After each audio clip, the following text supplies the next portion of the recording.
Hello दोस्तों, welcome my YouTube channel. दोस्तों, आज आप सबके लेकर आए हैं भारतीय राष्ट्रीय आंदोलन के नेक्स्ट टॉपिक। ठीक है, तो इससे पहले यदि आप सब वीडियो को नहीं देखे हैं तो प्लेलिस्ट में जाकर सब वीडियो को ज़रूर देखें।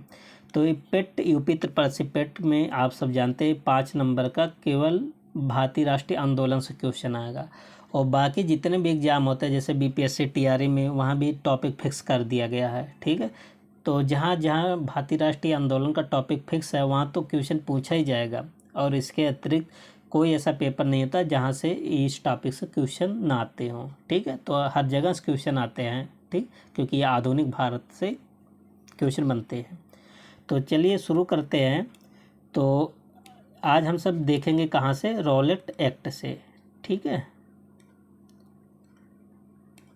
तो रॉलेट एक्ट से देखेंगे, बहुत ज़्यादा इसमें डिटेल में देखेंगे। आप सबका एक भी क्वेश्चन इधर उधर नहीं होगा। तो कारण क्या था रॉलेट एक्ट का, कि भारत रक्षा अधिनियम समाप्त होने वाले थे। ठीक है, फिर क्या हुआ कि भारत में क्रांतिकारी गतिविधियों को रोकने हेतु इसके लिए 1917 में एक सिडनी रॉलेट की अध्यक्षता में एक समिति बनी, जिसको बोलते हैं सेडिशन समिति। ठीक है, तो समिति का नाम याद कर लीजिएगा। इसको रोकने के लिए कौन सी समिति बनी थी, 1917 में सेडिशन समिति। ठीक, अब इसकी रिपोर्ट जो समिति थी, इसकी रिपोर्ट कब आई थी? रिपोर्ट आई थी 10 अप्रैल 1918 को। क्या क्या इसमें रिपोर्ट आया कि क्रांतिकारी संयंत्रों का पता लगाना और उनका नियंत्रण करना, मतलब जैसे जो क्रांतिकारी लोग थे जो गतिविधियां कर रहे थे, ठीक है, उसका पता लगाया जाएगा और उस पर रोक। भारत रक्षा अधिनियम के जैसा दूसरा नियम या कानून लाना, ये सब इसमें मतलब इस रिपोर्ट में सब बताया गया। ठीक है, फिर आगे क्या हुआ, रॉलेट एक्ट पारित कर दिया गया। कब? 12 मार्च 1919 को। अब इसके तहत क्या क्या कार्रवाइयाँ होती थी कि राजद्रोह का कार्य की शंका होने पर गिरफ्तार कर लिया जाता था। ठीक है, और गिरफ्तार व्यक्ति को वकील रखने का भी अधिकार इसमें नहीं दिया गया। किसमें? रॉलेट एक्ट में। ये जो मेन बातें हैं आप सबको बता रहे हैं। ठीक है, और गुप्त अदालत द्वारा इसके माध्यम से फैसला होता था, रॉलेट एक्ट के माध्यम से। और दोषी व्यक्ति को 2 वर्ष तक की सजा होगी। किसमें प्रावधान किया गया? रॉलेट एक्ट में। ठीक है, तो इसीलिए देखिए ये कितना खतरनाक कानून था। इसमें आप वकील भी नहीं रख सकते हैं।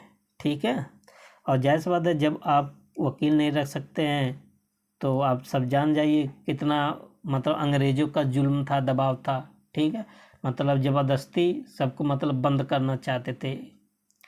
अब तात्कालिक वायसराय इस समय कौन था? James Ford. ये तो कई बार क्वेश्चन पूछा गया है। रॉलेट एक्ट का विरोध। अब जायज़ बात है कानून बनेगा, है ना, जिसमें आप वकील भी नहीं रख सकते हैं, तो इसका विरोध होगा। बहुत बड़े पैमाने पर इसका विरोध हुआ। 1918 में कांग्रेस अधिवेशन में रॉलेट एक्ट का विरोध पारित हो गया। कब? 1918 अधिवेशन में। ठीक है, आगे क्या हुआ फिर? 1918 में कांग्रेस अधिवेशन हुआ, जिसकी अध्यक्षता कौन किए थे? मदन मोहन मालवीय साहब। और प्रस्ताव क्या इसमें पारित हुआ? रॉलेट एक्ट का विरोध है। ध्यान देना किस अधिवेशन की बात कर रहे हैं? 1918 अधिवेशन की। अध्यक्ष का नाम याद होना चाहिए, मदन मोहन मालवीय साहब। ठीक है, ये तो मेन सेशन था कांग्रेस का।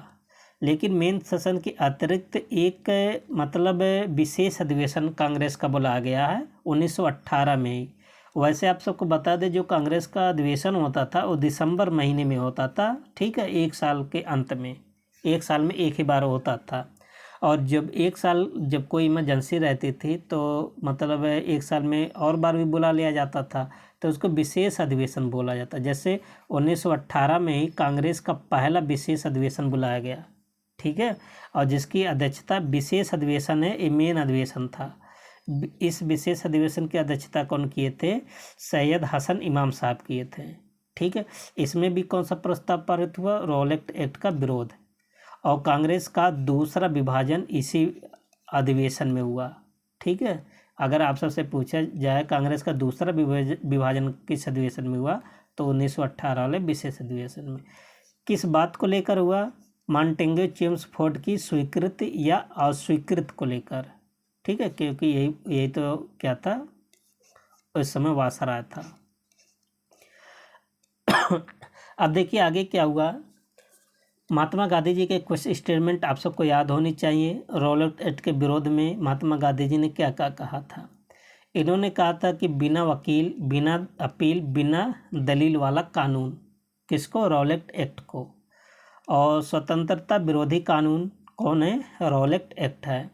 और मूल अधिकारों की हत्या करने वाला कानून है कौन, रॉलेट एक्ट, क्योंकि आप इसमें वकील भी नहीं रख सकते हैं, ठीक है। और सबसे बड़ी बात है गुप्त न्यायालय द्वारा इसमें फैसला दिया जाता था।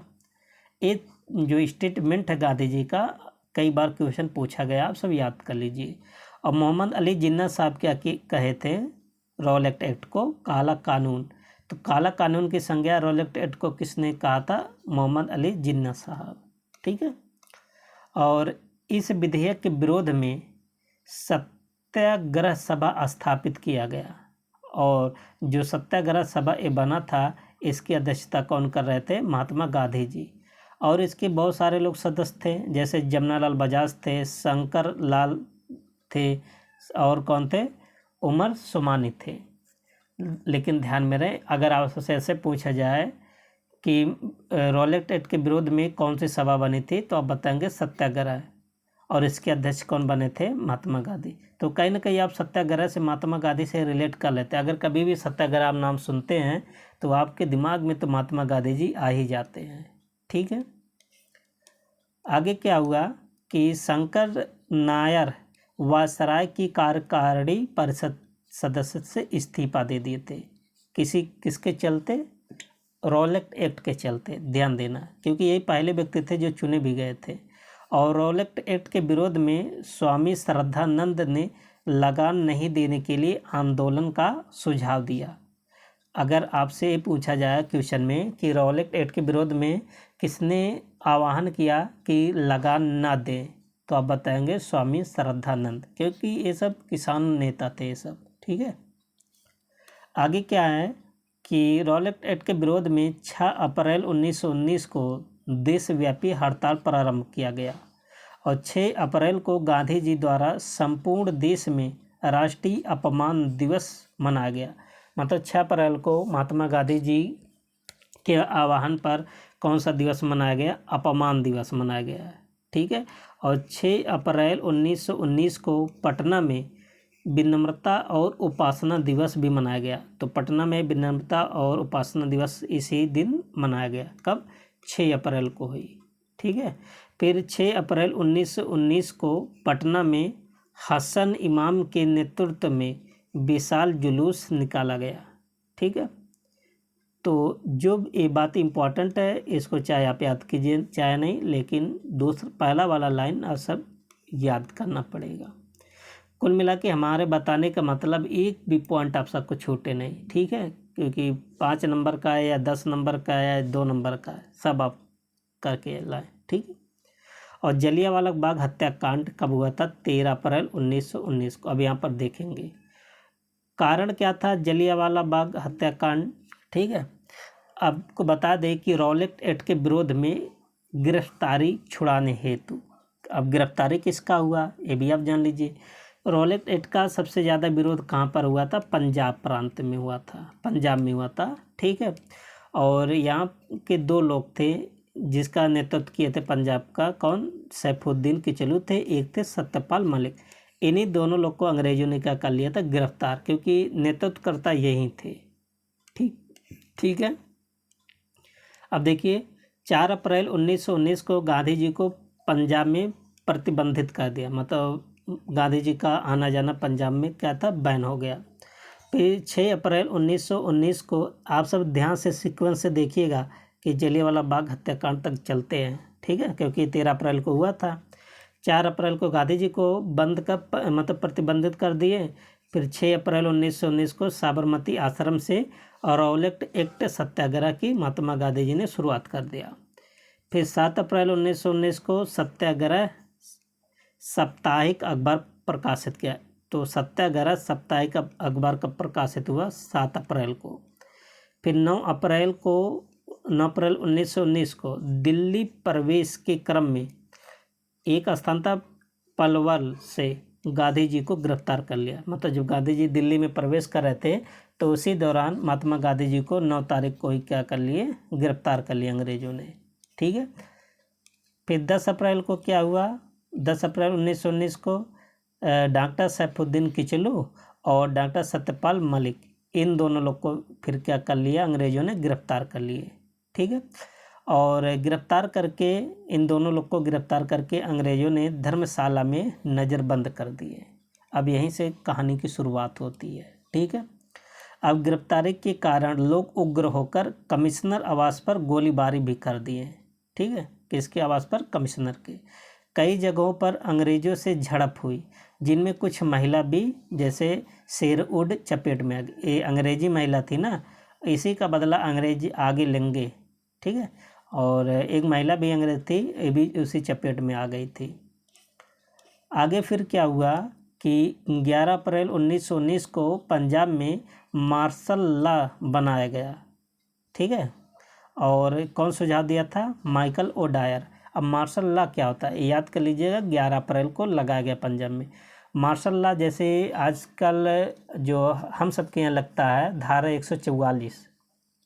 ठीक है।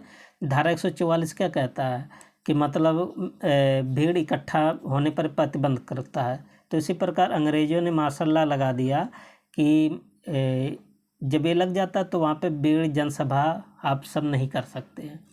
तो लगाया तो ठीक है, लेकिन इसका प्रचार प्रसार नहीं किया।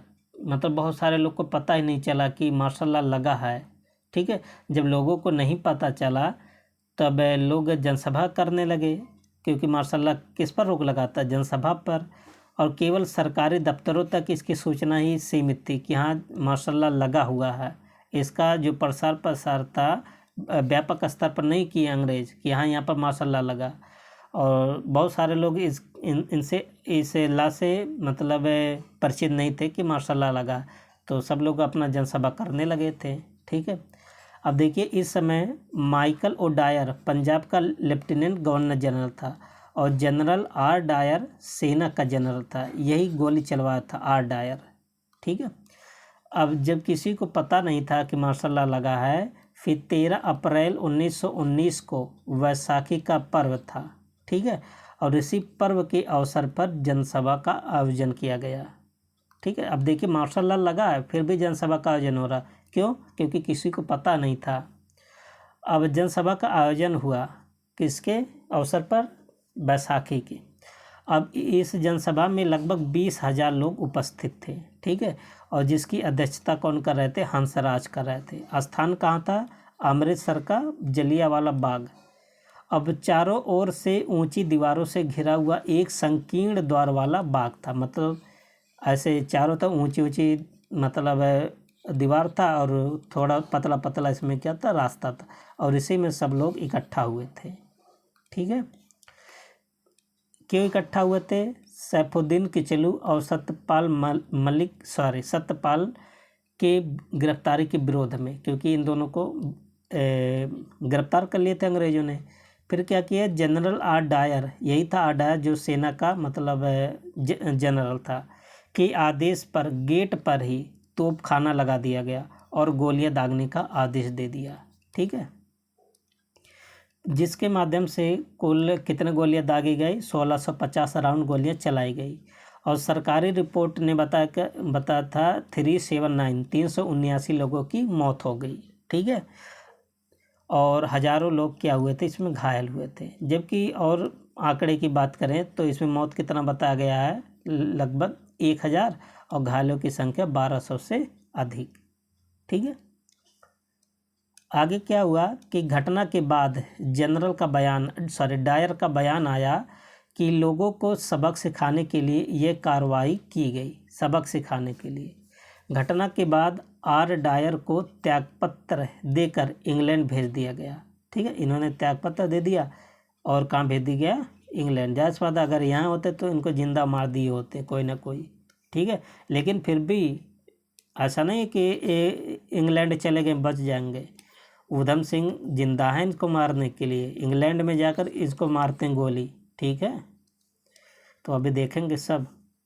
घटना के बाद ब्रिटिश अखबारों में जनरल आर डायर की प्रशंसा की गई, मतलब इतने बड़े नरसंहार किया फिर भी जनरल आर डायर की अंग्रेजों ने, मतलब ब्रिटिश अखबारों ने क्या किया, इसकी प्रशंसा वाहवाही किया। ठीक है। अब ब्रिटिश संसद द्वारा जनरल आर डायर को सम्मानित भी किया गया। देख लीजिए अंग्रेज कितने क्रूर थे। ठीक है। अब ब्रिटिश साम्राज्य का शेर, इसको क्या कहा गया, ब्रिटिश साम्राज्य का शेर। इसको 12,000 पाउंड पुरस्कार भी दिया गया और स्वॉर्ड ऑफ ऑनर भी से इसे सम्मानित किया गया। ठीक है, आर डायर को। अब घटना के विरोध में कुछ लोग का टिप्पणी है, टिप्पणी आप सब देख लीजिए। रविंद्रनाथ टैगोर ने सर नाइटहुड की उपाधि त्याग दिया था जलियांवाला बाग हत्याकांड के विरोध में। एक क्वेश्चन कई बार पूछा गया है। सरोजिनी नायडू ने केसरे हिंद की उपाधि त्याग दी थी। ठीक है, जलियांवाला बाग हत्याकांड के विरोध में। शंकर नायर ने कार्यकारिणी परिषद से इस्तीफा दे दिए, ये अभी आप सबको ऊपर बताए थे। ठीक है, ये क्वेश्चन पूछा गया है। अब देखिए वैलेंटाइन सिरोल ने इसे काला दिन कहा, तो काला दिन की संज्ञा किसने दिया, वैलेंटाइन सिरोल ने। और दीनबंधु एंड्रयूज ने इसे जानबूझकर की गई हत्या कहा। ठीक है, तो जलियांवाला बाग हत्याकांड को जानबूझकर की गई हत्या किसने कहा, दीनबंधु ने। और मोहम्मद अली जिन्ना ने इसे कत्ले आम की संज्ञा दी, तो कत्ले आम कौन कहा, मोहम्मद अली जिन्ना जी ने। इस हत्याकांड के बाद अंग्रेजों द्वारा भारतीयों पर इस हत्याकांड से भी ज़्यादा भी बुरा व्यवहार किया गया। ठीक है, अब बुरा व्यवहार क्या किया गया अभी आपको बताते हैं। देखिए कई सारे जगह पर भारतीयों का प्रवेश प्रतिबंध कर दिया गया, मतलब ऊपर से ये सब हत्या भी किए, नरसंहार भी किए, ऊपर से और भारतीयों पर जुल्म करने लगे। ठीक है, को देखिए कई सारे जगहों पर भारतीयों का आना जाना भी अंग्रेजों ने क्या कर दिया, बंद कर दिया। जैसे रेस्टोरेंट में नोटिस लगा दिया कि डॉग्स और इंडियंस आर नॉट अलाउड। ठीक है, किसके बाद, जलियांवाला बाग हत्याकांड के बाद। फिर मिस शेरवुड के साथ हुए झड़प का बदला लिया। अब आपको बताया था ना कि जब केचलू को सरफुद्दीन केचलू गिरफ्तार कर लिया गया तो कुछ लोग झड़प हुए थे जिसमें ये भी महिला आ गई थी। अब इसका भी बदला ले रहे हैं अंग्रेज। क्या कर रहे हैं देखिए, अंग्रेजी अधिकारी को देखते ही सैल्यूट मारना, ये अंग्रेजों का कहना था। भारतीयों की सहायता करने वाले को जेल में भेजना, है ना, ये सब कौन कर रहे हैं, अंग्रेज कर रहे हैं। ठीक है, अब देखिए इसी के बाद इस हत्याकांड से प्रभावित लोगों को सहायता हेतु लंगर व्यवस्था कराने वाले किशनलाल को अंग्रेजों ने काला पानी की सज़ा दे दी और उनकी जो 40 लाख की संपत्ति को जब्त कर लिया। तो जो जलियांवाला बाग हत्याकांड से जो लोग प्रभावित थे उनके लिए खाना पीना के लिए लंगर की व्यवस्था कौन लगाए थे, किशनलाल ने। और ये जायज़ बात है, उनकी क्या कर रहे थे, हेल्प कर रहे थे। जब हेल्प कर रहे थे तो अंग्रेज़ों को सूचना मिली कि हेल्प कर रहे हैं, तो इनको अंग्रेज़ों ने पकड़कर काला पानी की सज़ा दे दिया और उनके जो 40 लाख की संपत्ति थे वो भी जब्त कर ली। ठीक है, इतने खतरनाक अंग्रेज थे। अब देखिए जलियांवाला बाग हत्याकांड की जांच करने के लिए 2 समितियां बनी थी। एक तो अंग्रेज़ों के द्वारा बनाई गई थी जिसको बोलते हंटर कमेटी, एक तो भारतीयों के द्वारा बनाए गए थे जिसको बोलते तहकीकात समिति। ठीक है, दोनों से क्वेश्चन बनता है, आप सब इसको अच्छे से देखिएगा। ठीक है, सबसे पहले हंटर कमेटी के बारे में देखते हैं। सरकार द्वारा इसका गठन किया गया कब, अक्टूबर 1919 में। सरकार मतलब उस समय ब्रिटिश सरकार ही थी। ठीक है, और हंटर कमेटी के अध्यक्ष कौन बने थे, लॉर्ड हंटर। और इसमें कुल कितने सदस्य थे, 8, जिसमें से 3 भारतीय थे और 5 अंग्रेज थे। ठीक है, और भारतीय कौन कौन से थे ये आप सबको याद होना चाहिए, जगत नारायण, चमन लाल सेतलवाड़ और साहबजादा सुल्तान अहमद, ये सब भारतीय थे। और हंटर कमेटी अपनी रिपोर्ट कब दिया, मार्च 1920 में। परिणाम क्या आया, 379 लोग मारे गए, 1200 लोग घायल हुए और जनरल आर डायर निर्दोष, यही सबसे बड़ा रीजन था। इसमें जनरल आर डायर को क्या बताया गया, निर्दोष बताया गया। ठीक है, और ये भी बताया गया कि जो मार्शल लॉ लगा था वो भी क्या था, जायज़ था। ये सब बात कहाँ पर किया गया, हंटर कमेटी में। अब देखते हैं भारतीयों के द्वारा जो कमेटी गठन किया गया उसका नाम क्या था, तहकीकात कमेटी। कांग्रेस द्वारा इसका गठन किया गया कब, जून 1919 में। इसके अध्यक्ष कौन बने थे, मदन मोहन मालवीय, याद कर लीजिए, ठीक है। और इसमें कुल कितने सदस्य थे, 9, और अंग्रेजों वाले में कितने सदस्य थे, 8। दोनों याद रहेगा तो कंपेयर कर पाएंगे। और इसके सदस्य कौन थे, गांधी जी स्वयं इसके सदस्य थे, मोतीलाल नेहरू, चित्तरंजन दास, बदरुद्दीन तैयब जी इसके सदस्य थे। और इन्होंने अपनी रिपोर्ट कब सौंपा, मार्च 1920। अच्छा, दोनों लोग एक ही महीने में सौंपे थे। देखिए ये भी मार्च 1920 और इनका भी रिपोर्ट कब आया, 1920। इसमें मांग क्या रखा गया कि जो जनरल डायर था ना, कुछ जिम्मेदार, इसको समझा जाए कि मतलब जो जनरल डायर था वही इसका जिम्मेदार है। और इसमें क्या मांग किया गया कि मृतकों को आर्थिक सहायता दी जाए। ये 2 बातें इसमें मांग किया गया, ठीक है। लेकिन अंग्रेज़ एक भी बात नहीं माने। आगे क्या हुआ कि इस कमेटी के पढ़ने से पहले ही ब्रिटिश संसद ने क्षतिपूर्ति अधिनियम पारित करके दोषियों को माफ़ी कर दिया गया था।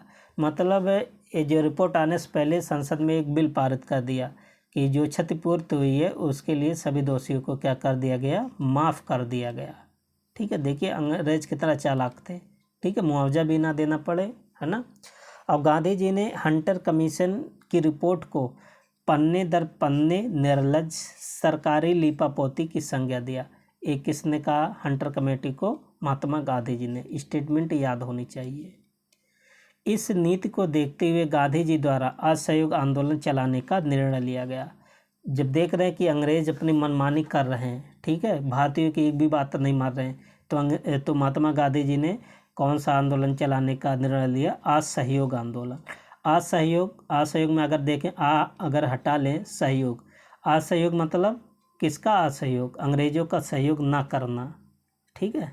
तो गांधी जी ने ये मोमेंट चलाया था। अब जलियांवाला बाग हत्याकांड का बदला देख लेते हैं। बदला कौन लिए थे, उधम सिंह ने लिए थे, ठीक है। अब जलियांवाला बाग हत्याकांड का प्रत्यक्षदर्शी थे कौन, उधम सिंह थे। अब हत्याकांड के बाद इन्होंने प्रण लिया कि दोषी को भारी जनसभा में मारेंगे। कौन कहा, उधम सिंह ने कहा। और 1933 में लंदन पहुँचे। आर्थिक स्थिति के कारण वहाँ पैसा कमा कर रहने लगे और मौके की तलाश करने लगे थे। मतलब इन्होंने लंदन का पहुँच गए थे 1933 में, और इनकी आर्थिक स्थिति सही नहीं थी, इसलिए वहाँ पैसा भी कमाए थे। अब माइकल ओडायर की हत्या कब कर दी थी, 13 मार्च 1940 को। देखिए 1933 में ही पहुँच गए थे, लेकिन मारे कब थे, 1940 में। किस स्थान पर मारे थे, कैस्टन हॉल में, लंदन में आयोजित कार्यक्रम भाषण के दौरान। मतलब लंदन में एक कार्यक्रम हो रहा था, उसी कार्यक्रम में इसको मारे थे। फिर उधम सिंह हत्या करके खुद को आत्मसमर्पण कर दिए थे, ठीक है। फिर उसके बाद अंग्रेज़ों ने उधम सिंह को 31 जुलाई 1940 को फांसी दे दिया। कब, और पेंटोन विलेज जेल में। जेल का नाम याद कर लीजिए। और ये भी किस जेल में फांसी दिए थे, पेंटोन विलेज जेल में, ठीक है। अब इसके बाद देखते हैं मॉन्टेग्यू चेम्सफोर्ड अधिनियम 1919, जिसको बोलते हैं भारत शासन अधिनियम, ठीक है। कई बार तो यही पूछा गया कि मॉन्टेग्यू चेम्सफोर्ड अधिनियम कब आया था, तो अब बताएंगे 1919 में। अब देखिए 2 नाम से मिलकर बना, एक तो मॉन्टेग्यू, एक तो था चेम्सफोर्ड। चेम्सफोर्ड कौन था, ये तो वायसराय, और मॉन्टेग्यू कौन था, ये तो था सचिव और वायसराय दोनों मिलकर एक अधिनियम बनाया 1919 वाला। अब देखिए 20 अगस्त 1917 को मॉन्टेग्यू द्वारा घोषणा किया गया, जिसको बोलते अगस्त घोषणा, हाँ ठीक है। तो अगस्त घोषणा कब आया था, 20 अगस्त 1917 में। संविधान में संशोधन हेतु अब 1918 में क्या हुआ, मॉन्टेग्यू चेम्सफोर्ड के साथ मिलकर एक योजना तैयार किया। फिर 1920 में क्या हुआ, मॉन्टेग्यू चेम्सफोर्ड अधिनियम 1919 लाया गया। देखिए अधिनियम तो आया था 1919 में, लेकिन लागू कब हुआ था 1921 में लागू हुआ था, याद कर लीजिएगा। क्योंकि अभी तक तो केवल यही पूछा जा रहा था कि मॉन्टेग्यू चेम्सफोर्ड अधिनियम कब आया था, 1919 में। लागू कब हुआ, 1921 में। मॉन्टेग्यू चेम्सफोर्ड अधिनियम क्या था, इसके बारे में देख लेते हैं, ठीक है। इसमें पहली बार प्रांतों में द्वैध शासन लगाया गया।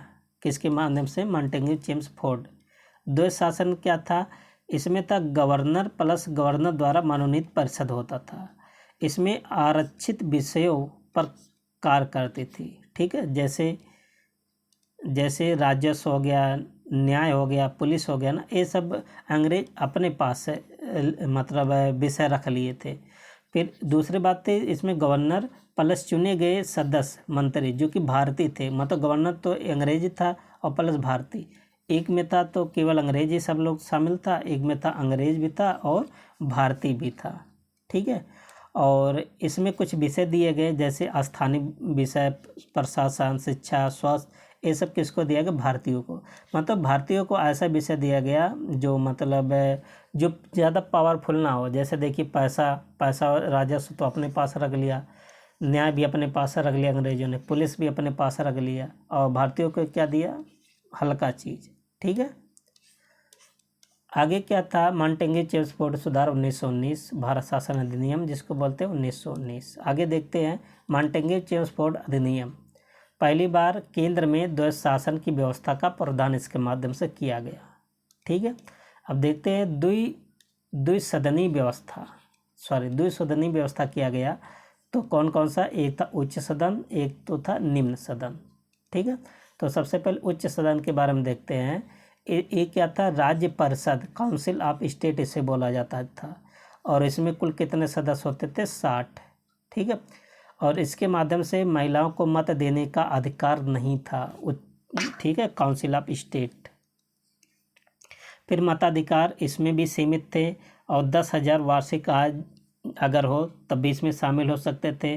750 रुपये का वार्षिक भूमि कर देता हो, और राज्य परिषद का प्रधान की नियुक्ति वायसराय मनोनीत करके कराता था।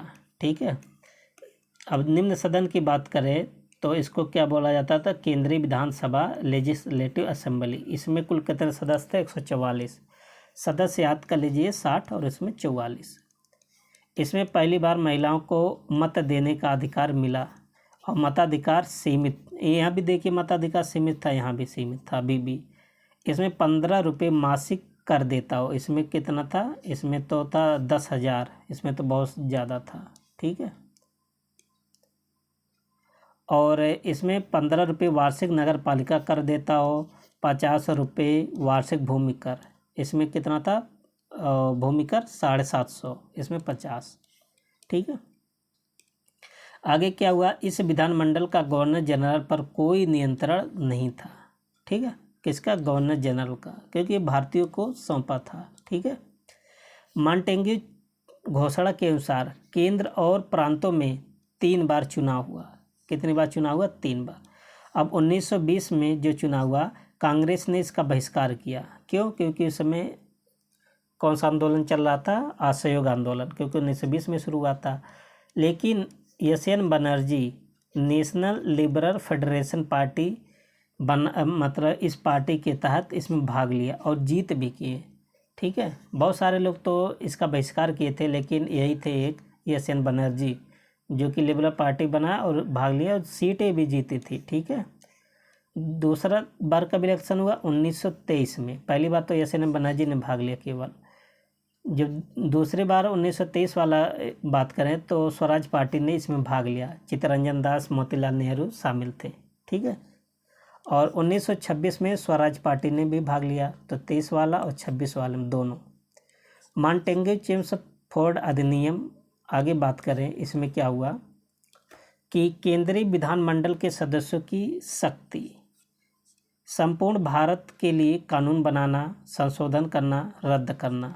ठीक है, और विधेयक पारित हेतु दोनों सदनों में पास होने के बाद अधिनियम हेतु गवर्नर जनरल के हस्ताक्षर जरूरी था। मतलब अगर भारतीय को इस पे कानून नियम बनाते थे, लेकिन किसका इस पर सिग्नेचर फाइनल होगा? गवर्नर का, जैसे आजकल हो रहा राष्ट्रपति जी का। वायसराय के पास वीटो पावर का प्रावधान था। ब्रिटेन की संसद से पारित कानून को स्थगित, संशोधित या रद्द करने का अधिकार नहीं था। ठीक है, और ब्रिटेन की संसद के विरोध में कोई आप कानून भी नहीं बना सकते थे। भारतीय सचिव को शक्तियों में कमी की गई। ठीक है, और भारतीय सचिव का वेतन ब्रिटेन के राजस्व से दिया जाने लगा। और भारतीय सचिव की परिषद में 8 से 12 सदस्य होंगे, ठीक है, और जिसका कार्यकाल कितना साल होगा, 5 साल। भारतीय सचिव की सहायता हेतु एक नया पद बनाया गया जिसको बोलते हैं भारतीय उच्चायुक्त। ये सब किस में बोला गया, ये सब कहाँ पर प्रावधान किया गया, मांटेग्यू चेम्सफोर्ड अधिनियम में, ठीक है। अब देखिए केंद्र की कार्यकारिणी परिषद में परिवर्तन हुआ, क्या कि वायसराय की कार्यकारिणी परिषद में 3 सदस्य भारतीय होंगे। अब इसमें कितने सदस्य भारतीय होंगे, 3, याद कर लीजिए। अब देखिए शिक्षा, स्वास्थ्य, श्रम, व्यापार और विभाग, ये सब जो विभाग थे भारतीयों को अंग्रेजों ने दिया था, है ना, जहाँ पर ज़्यादा पैसा ना हो, ज़्यादा पावरफुल ना हो। पहली बार केंद्र और प्रांतों में शक्तियों का बंटवारा किया गया।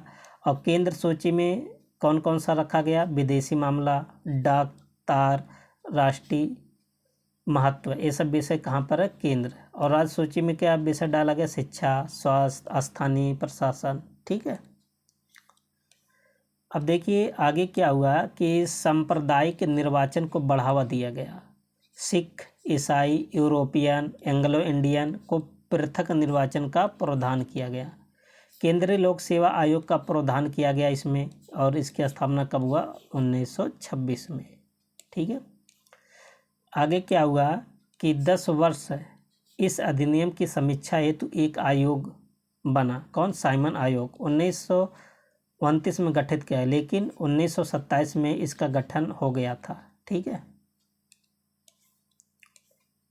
आगे क्या हुआ, खिलाफत आंदोलन, अगला मोस्ट इम्पॉर्टेंट टॉपिक है खिलाफत आंदोलन। यहाँ से भी क्वेश्चन देखा जाता है, ठीक है।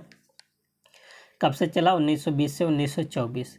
कारण क्या था कि प्रथम विश्व युद्ध में मित्र राष्ट्र में कौन शामिल था, ब्रिटेन द्वारा तुर्की के सुल्तान खलीफा के साथ अपमानजनक व्यवहार किया जाना।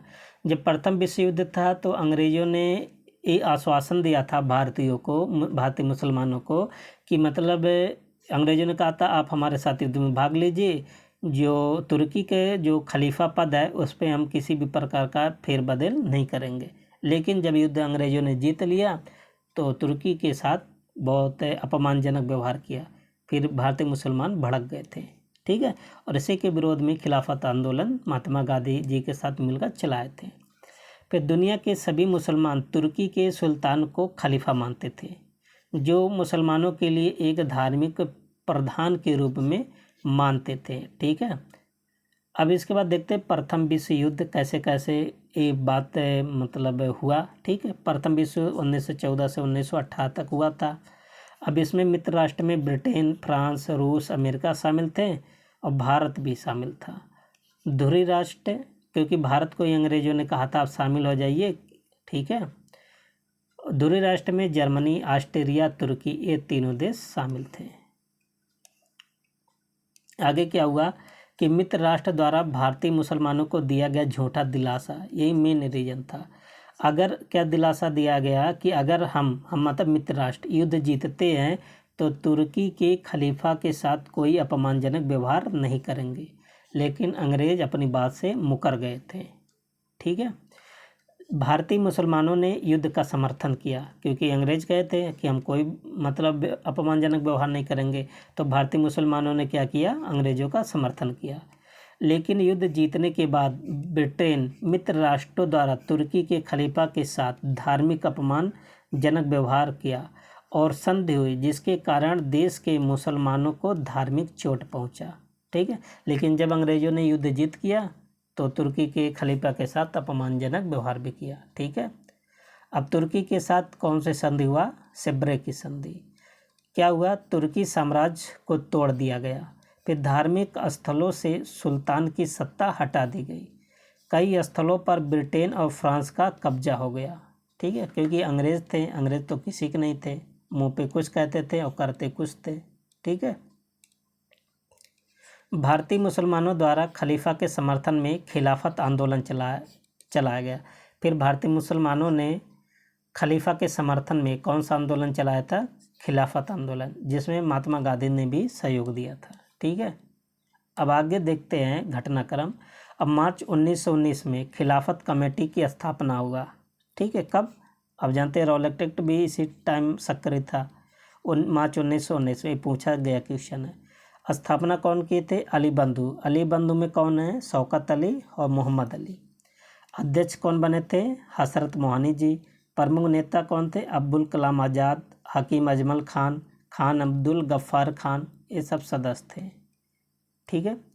फिर 1919 में खिलाफत कमेटी का लखनऊ में सम्मेलन हुआ। ध्यान देना, एक खिलाफत कमेटी का सम्मेलन है और यहाँ पर अध्यक्षता कौन किए थे? इब्राहिम हारून जफ़र। कार्य क्या था? अखिल भारतीय खिलाफत कमेटी की स्थापना। ठीक है। अब इसके अध्यक्ष कौन बनाए गए? सेठ छोठानी जी। उद्देश्य क्या था? तुर्की के सुल्तान की धार्मिक सत्ता का समर्थन करना और खलीफा का धार्मिक क्षेत्र पर पुनः अधिकार बनाना, साम्राज्य पूर्ववत स्थापित करना, ये सब इसका उद्देश्य रखा गया। ठीक है, कि जैसा है, जैसे पहले खलीफा का पद था वैसे अब भी उसको शामिल किया जाए या उसको बनाया जाए। ठीक है। अब नवंबर 1919 में अखिल भारतीय खिलाफत कमेटी की दिल्ली में सम्मेलन हुआ और इसकी अध्यक्ष कौन बनाए गए? महात्मा गांधी जी।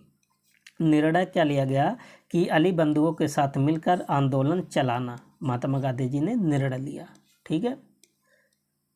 फिर आगे क्या हुआ कि अली बंधुओं द्वारा तत्कालीन वायसराय चेम्सफोर्ड के पास एक शिष्टमंडल भेजा जिसमें अपनी मांगें रखी गई, लेकिन अंग्रेजी सरकार ने इनकी मांग को खारिज कर दिया। ठीक है। फिर नवंबर 1919 में पटना में हसन इमाम की अध्यक्षता में एक सम्मेलन बुलाया गया और 19 मार्च 1920 को शोक दिवस मनाया गया। और क्या इसी को बोलते हैं बहिष्कार दिवस। शोक कब? 19 मार्च। ये किसके द्वारा मनाया जा रहा है? खिलाफत कमेटी के द्वारा। ठीक है। फिर आगे क्या हुआ? 19 मार्च 1920 को बिहार के सभी मुसलमानों ने हड़ताल शुरू किया।